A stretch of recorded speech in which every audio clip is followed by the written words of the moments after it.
ওমা এ না রবিবারে মাছ ভাজা কমপ্লিট, একদম কমপ্লিট। হ্যাঁ হ্যাঁ হ্যাঁ, ভারী ব্যাগ বাবা বিশাল ভারী, ব্যাগ তুলতেই পারছি না। হ্যাঁ আমিও তুলতে পারছিলাম না।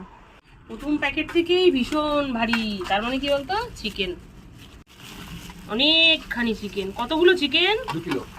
অনেকটা চিকেন এনেছে। মেয়ে তো মাছ খেতে পছন্দ করে না, চিকেন দিয়ে ওর সারা সপ্তাহ চলবে আর কি।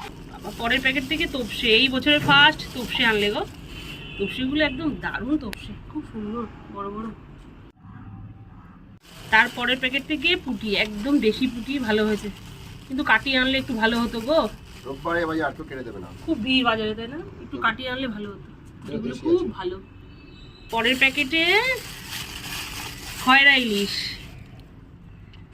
কড়কড়ে করে ভাজবে, খুব কাটা।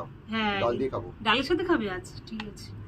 তারপরের প্যাকেট থেকে জ্যান্ত একদম কই। ও শীতকাল মানে কই মাছ দিয়ে ফুলকপি দিয়ে খাবো, দারুণ কই মাছগুলো। বেশি আনি না। কই মাছগুলো একদম ফ্রেশ, খুব ভালো কই মাছগুলো। তো শেষই তো হচ্ছে না, কত প্যাকেট এনেছো মাছ, এ তো শেষই হচ্ছে না। এটা হচ্ছে শোল মাছ। জ্যান্ত শোল। আবার কত মাছ, মানে বাজারে সব মাছ কিন্তু তোর বাপি মনে নিয়ে চলে এসেছে, জানিস তো।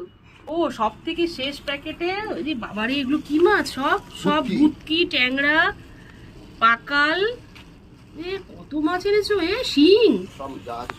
শিং মাছও আছে, অনেক মাছ এনেছো। ওগুলো, এগুলো একটাও কাটিয়ে আনিনি কি।